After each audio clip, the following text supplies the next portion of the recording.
তাহলে আমরা তিনটা টার্মিনাল তিনটাতে দিলাম, ঠিক আছে। প্রথমটা কি, এই যে দেখো মিটারের প্রথমটা হচ্ছে আর্থ, তারপর হচ্ছে ভোল্টেজ, তারপর হচ্ছে কি কারেন্ট। তাহলে এই তিনটা টার্মিনাল তিনটাতে আমরা সংযোগ দিলাম। এবার মিটারটা আমরা চালু করি, তাহলে আমরা দেখি যে আমাদের ওহমের মান কত আসে। তাহলে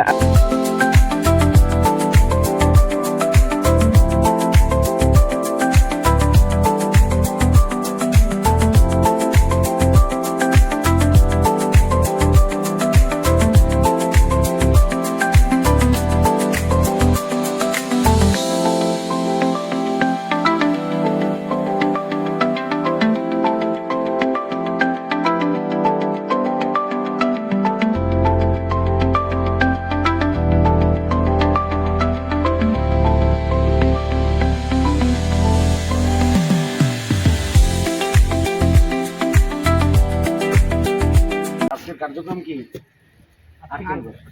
এখন আর্থিং করা এবং আর্থটা টেস্ট করা, যে আমাদের বাসা বাড়িতে যে আর্থিং করি ওই আর্থের মান যদি ঠিক না থাকে আমরা অনেক সময় অভিযোগ করি কি বিদ্যুৎ বিল বেশি আসে না আমাদের এখন বর্তমানে। বিদ্যুৎ বিল বেশি আসার এটাও একটা কি কারণ। আমরা মূলত যখন আমরা টিভিতে পড়ছি আমরা কি জানছি যে আমার বাসা বাড়িতে আর্থ রেজিস্ট্যান্সের মান সর্বনিম্ন কত থাকা উচিত, 1-এর নিচে থাকা উচিত এবং সাবস্টেশনে। তো আমার 1-এর নিচে আর্থ রেজিস্ট্যান্স মানে আমি জানি কি বাধা। তাহলে এটা বাধা তো কোনো জায়গায় কি দেখি ভালো কিছু। তাহলে যদি রেজিস্ট্যান্সের মান যত কম হবে আমার বৈদ্যুতিক যন্ত্রপাতি এবং মানুষ ততটাই কি থাকবে, সুরক্ষিত থাকবে। আর্থিং এর সংজ্ঞা থেকে আমরা কি জানি, আর্থিং কি, আর্থিং হচ্ছে অনাকাঙ্ক্ষিত বিদ্যুতের হাত থেকে। অনাকাঙ্ক্ষিত বিদ্যুৎ কোনটা, যেই বিদ্যুৎটা আমার দরকার নেই, ঠিক আছে। এই বিদ্যুৎটা কখন সৃষ্টি হয়, যখন আমার শর্ট সার্কিট। তাহলে অনাকাঙ্ক্ষিত বিদ্যুতের হাত থেকে বৈদ্যুতিক যন্ত্রপাতি এবং মানুষ এগুলো রক্ষা করার জন্য কোনো একটা পরিবাহীর মাধ্যমে পৃথিবীর মাটিতে ওই অতিরিক্ত কারেন্টকে পাঠিয়ে দেওয়ার যে সিস্টেম, ওই সিস্টেমের নামটা কি আর্থিং। এখন সেই আর্থিং এর রড একটা নির্দিষ্ট আমরা যে মাপ আছে বাজারে বিএনসিসি মতে হচ্ছে 10 ফিট। পল্লী বিদ্যুতের একটা মেজারমেন্ট অনুযায়ী হচ্ছে আমার আর্থিং রড কত 10 ফিট। কিন্তু 10 ফিটেই কিন্তু আমার 1-এর নিচে সবসময় আসে না বা আসবে না। আমরা মেজারমেন্ট করলে আসলে দেখতে পারবো। এখন এই 10 ফিট যতক্ষণ না পর্যন্ত আমার 1 ওহমের নিচে আসতেছি ততক্ষণ পর্যন্ত আমার নিচে যাইতে হবে। এখন এখানে আমরা বিভিন্ন উপাদান কেন দিচ্ছি, উপাদান দেওয়ার উদ্দেশ্য হচ্ছে আমার মাটিটা থাকতে হবে কি স্যাঁতসেঁতে। মাটি যত শক্ত হবে রেজিস্ট্যান্সের মান তত বাড়বে, ঠিক আছে। মাটি যত স্যাঁতসেঁতে থাকবে রেজিস্ট্যান্সের মান তত কি কমবে। কমলে আমার জন্য ভালো না খারাপ, ভালো। আর যদি বাড়ে খারাপ। তাহলে আমি এই গোবর কেন দিলাম, আমরা জানি যে গোবর দিলে এই আশেপাশের জায়গাটা কি থাকবে, স্যাঁতসেঁতে যাবে। তো দেখা যায় নিচের অংশটা তার আমরা এত গভীর পর্যন্ত আমরা যেতে পারতেছি। তা আর্থিং আমরা 3 জায়গায় করি, কিন্তু কয় জায়গায়, তাহলে আমরা আর্থিং একটা করি আমরা রড আর্থিং, একটা করি কি প্লেট আর্থিং, আর একটা করি কি পাইপ আর্থিং। তা আমাদের যে অঞ্চল এই অঞ্চলে আমরা কোন আর্থিংটা ব্যবহার করি, রড আর্থিং ব্যবহার। আমরা মেগারের মাধ্যমে এই টেস্টটা আমরা করতে পারবো, ঠিক আছে। তাহলে এটা হচ্ছে আমার আর্থ টেস্টার। ভিতরের বাকি সরঞ্জামগুলো হলো গোবর এবং ছাই এবং লবণ, এই 3টে উপাদান কেন দিই এটা তো বুঝছো। জাস্ট মাটিটাকে স্যাঁতসেঁতে রাখার জন্য আমরা এটা ব্যবহার করি।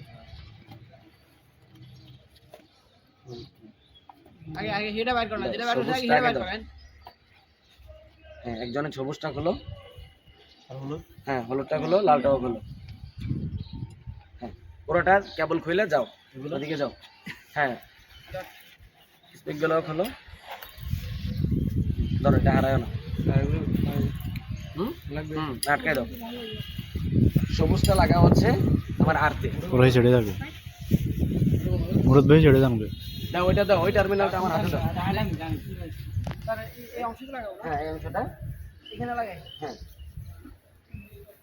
ভাবে লাগাও। এবার হলুদটা মাঝামাঝিতে, এই প্রান্তটা নিয়ে যাও, ওই প্রান্তটা আমার হাতে আসবে। এই প্রান্তটা তুমি ওই স্পার্ক একটা গাড়ো, 10 ফিট পরে আরেকটা স্পার্ক গাড়ো।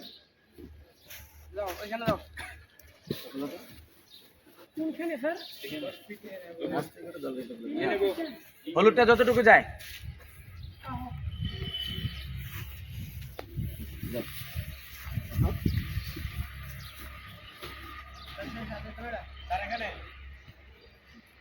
যতটুকু যায় গারো ওটা গারো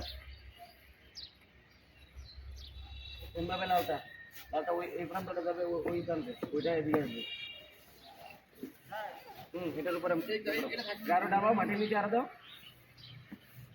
এই ক্লিপটা ধরে না ভাগে ক্লিপটা খুলো হ্যাঁ দাও আর মাটির নিচে দাও হ্যাঁ হয়েছে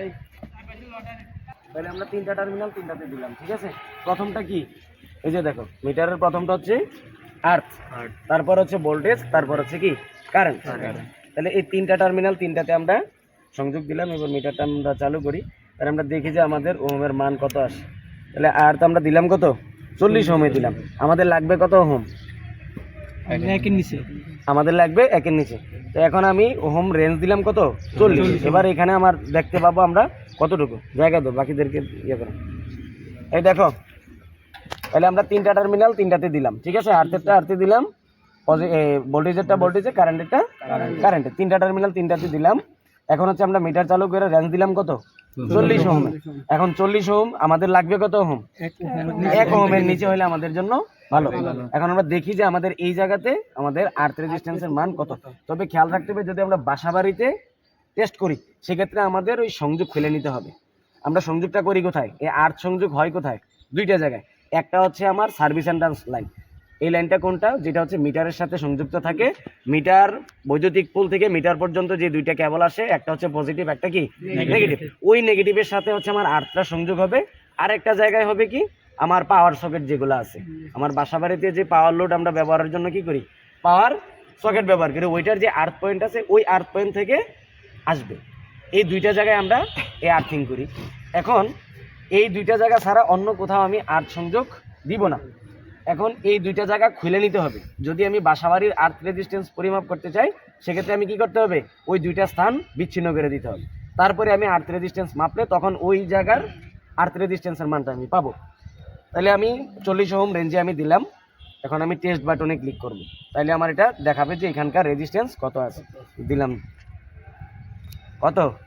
36.7 কত অনেক বেশি তাহলে আমার এটা নামায় আনতে হবে কত একের নিচে তার মানে এটা আমি যত গভীরে দিব তত এটা আস্তে আস্তে মান কমে আসবে আর মাটিটা হইতে হবে স্যাঁতস্যাঁতে তাইলে হচ্ছে এটার মান আস্তে আস্তে কমে আসবে এখন 36 পাইছি এই জায়গার যত জায়গায় আমরা মাপি যেহেতু এই জায়গাটা কি শুকনো বালি ঠিক আছে শুকনো বালি থাকার কারণে এটা তো আর মাটিও না ঠিক আছে সেজন্য আমাদের এই ওহমের রেজিস্ট্যান্সের মান কত থাকবে অনেক বেশি থাকবে এখন আমরা এটার প্রমাণস্বরূপ আমরা কি করব আমাদের যে গ্রাউন্ডিং আর্থিং করা আছে হচ্ছে কি সাবস্টেশনের ওইটা কি প্লেট আর্থিং করা ওটা 30 ফুট গভীরের নিচে কি করা আছে আমরা ওইটাতে যদি আমরা মাপ ঠিক পাই একের নিচে পাই তার মানে বোঝা গেল যে যত নিচে যাব তত কি রেজিস্ট্যান্সের মান কি কমে আসবে তাহলে আমরা এখন এই জায়গাটা তো দেখলাম এখন আমরা আরেকবার দেখব হচ্ছে সাবস্টেশনেরটা তাছাড়া তোমরা জায়গা চেঞ্জ করেও দেখতে পারো এই জায়গাটা চেঞ্জ করো তারপরে হচ্ছে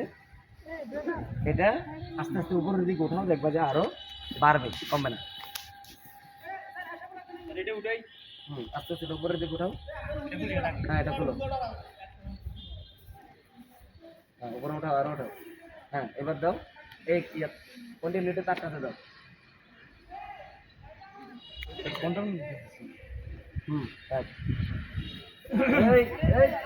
এই আস্তে পানিটা বন্ধ কর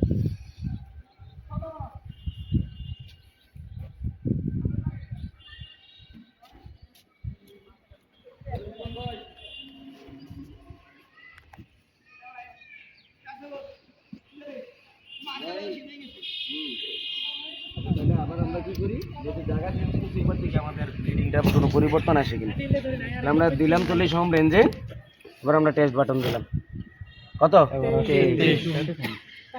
জায়গা চেঞ্জ করছি মানে জায়গাটা যতটা স্যাঁতস্যাঁতে জায়গা হবে তত এটার মান আস্তে আস্তে কমে আসবে বুঝা গেছে আচ্ছা এখন আর্থ রেজিস্ট্যান্স পরিমাপ করতে পারবো তো নাকি বুঝছো তো কিভাবে করতে হবে আচ্ছা ঠিক আছে তাহলে এবার আমরা আমাদের সাবস্টেশনের আর্থ রেজিস্ট্যান্সের মান কত আছে এটা আমরা দেখে আসি আগে এগুলো খুলি যাও ওইদিকে যাও 11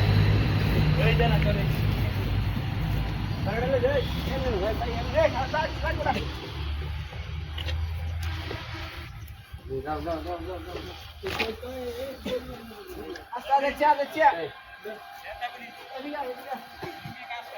যাও যাও, ওইদিকে যাও, অসুবিধা নেই।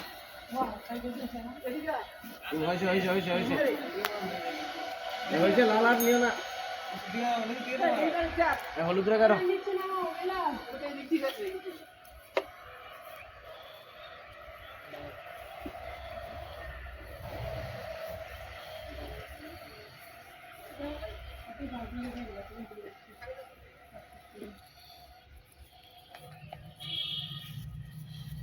এবার তাহলে আমরা এই সাব স্টেশনে আর্থিং এর মানটা আমরা দেখি। দিলাম তিনটাতে, আর আমরা টেস্ট বাটন দেখি।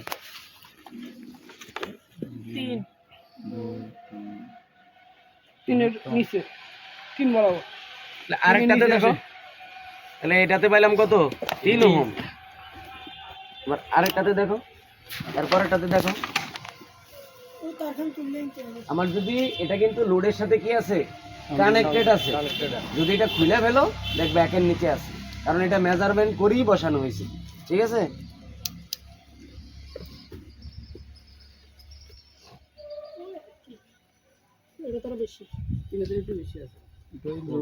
এখন এটা একের নিচে আসবে কখন? যখন আমি এটা বিচ্ছিন্ন করে দিব। ঠিক আছে, কারণ এটা 30 ফিটের নিচে আছে এবং এটা হচ্ছে কি প্লেট আর্থিং। প্লেট আর্থিং আমি জানি যে এটা হচ্ছে কপারের তৈরি হয়।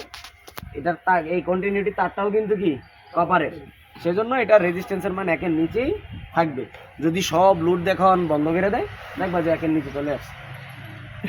তাহলে আমাদের এই আর্থ করতে হবে কোথায়? স্যাঁতস্যাঁতে জায়গায়, যেখানকার মাটি নরম। তাইলে হচ্ছে আমাদের আর্থ রেজিস্ট্যান্সের মান ঠিক থাকবে, আমাদের বাসাবাড়ির যন্ত্রপাতি এবং মানুষ নিরাপদে বিদ্যুৎ ব্যবহার করতে পারবে। ঠিক আছে, আসলে স্যার আমাদের তো লাগাই মিটারের নিচে, একদম নিচে, আবার এটা সাথে শক্ত, এই জন্যই তো সমস্যা। ওটা তো টেস্ট করে না যে কত আছে না, হ্যাঁ, লাগাই দেয় শেষ। টেস্টটা তোমার করা লাগবে।